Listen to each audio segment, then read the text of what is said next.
Sejam bem-vindos a mais uma aula de ciências. Eu sou a professora Isabela Gonçalves e o tema da nossa aula de hoje será os problemas ambientais. Vamos lá? Os problemas ambientais podem ser definidos como interações diretas nos nossos ecossistemas. Observem a imagem. Aqui elencamos três grandes problemas: o desmatamento, as queimadas e a poluição. Mas lembrem que existem muitos outros, mas nesta aula nos atentaremos a esses três. Vamos começar pelas queimadas. São incêndios propositais causados pelo homem para eliminar a vegetação ou resíduo de uma determinada área. Aqui nós temos duas imagens, a Amazônia no ano passado e atualmente o Pantanal. Observamos aqui um mapa, também disponível no seu material didático carioca, que se chama Mapa de Calor. Aqui nós temos o percentual de cada queimada no ano de 2019. Observamos agora a Amazônia. Tivemos um crescimento no ano passado de 30% das queimadas. Agora vamos ver o Pantanal, que foi exatamente a imagem desse ano, porém o gráfico é do ano passado. Só no ano passado foram mais de 400% de aumento das queimadas nesse bioma. E não para por aí. Agora veremos o desmatamento. Vamos começar a observar por esse mapa.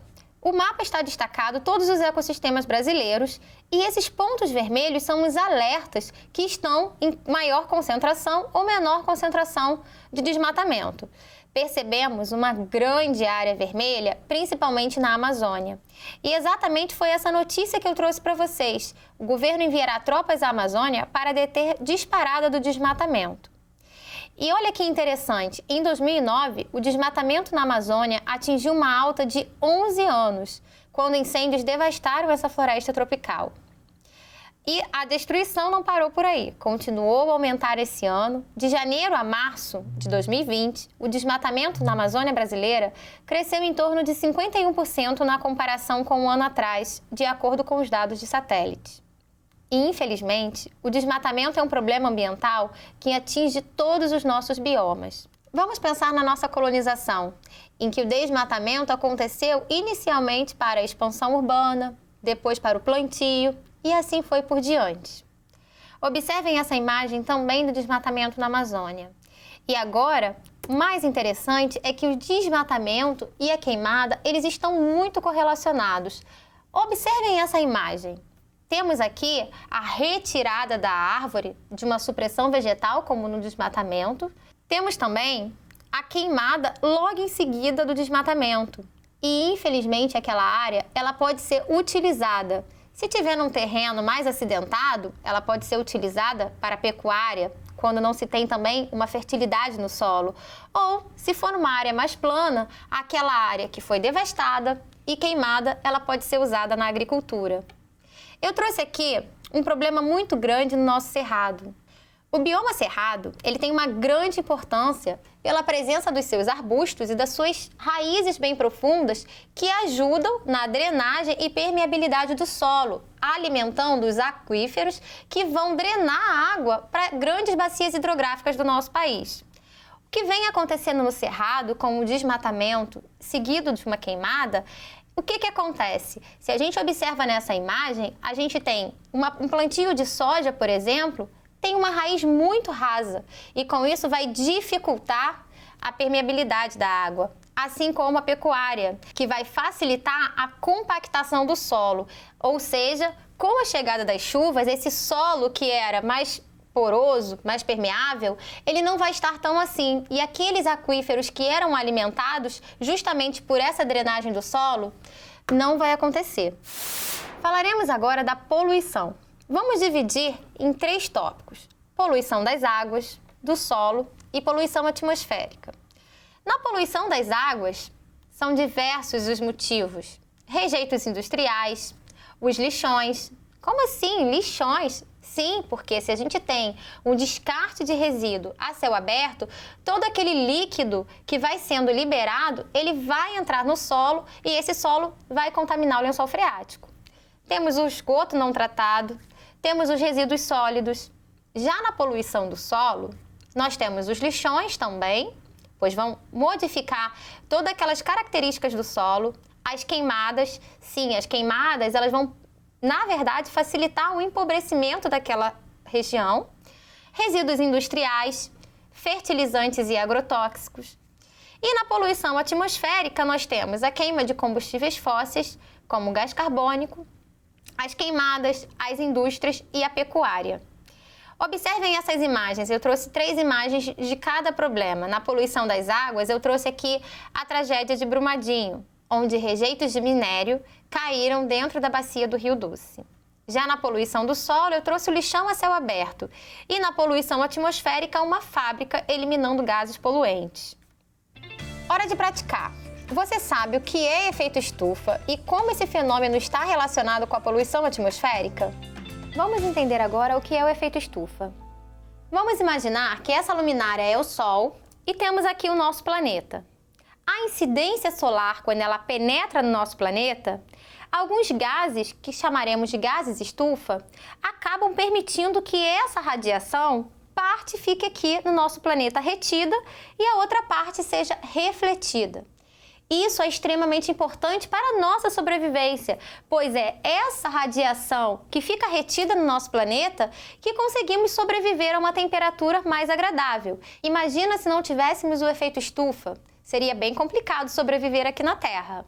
Porém, o que vem acontecendo é um aumento desses gases estufas. Então, esses gases que funcionam como um cobertor, permitindo que parte da radiação solar fique no nosso planeta, eles têm aumentado e, consequentemente, esse processo normal, esse fenômeno natural, ele tem se intensificado. E qual é a consequência disso?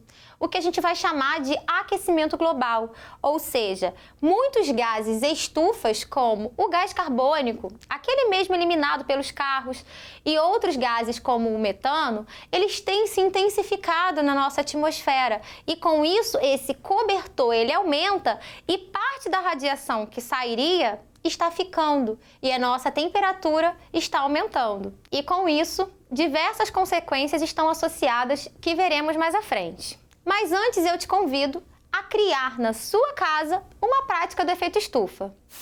Você vai precisar de uma luminária com uma lâmpada incandescente, uma caixa de sapato, 2 copos com água, uma tesoura, um plástico filme e um papel alumínio.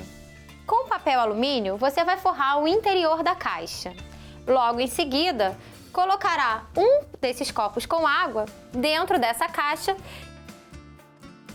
Agora fecharemos a caixa com plástico filme.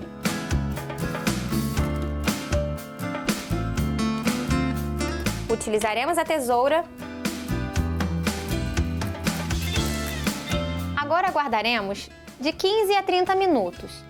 Observe que a luminária funcionou como o Sol, a nossa caixa de sapato funcionou como o nosso planeta e o nosso plástico filme funcionou como os gases estufas. Agora iremos comparar os 2 copos, pois eles estão recebendo a mesma radiação, porém um concentrado com os seus gases estufas. Depois dos 15 a 30 minutos passados, se você tiver na sua casa um termômetro, pode ser. Se não, você pode utilizar o seu dedo. Abra o sistema e verifique a temperatura dos 2 copos. Você perceberá, simplesmente depois de 15 minutos, que a temperatura do copo dentro da caixa de sapato, ela ficou levemente maior do que a temperatura do copo de fora. E por que isso aconteceu?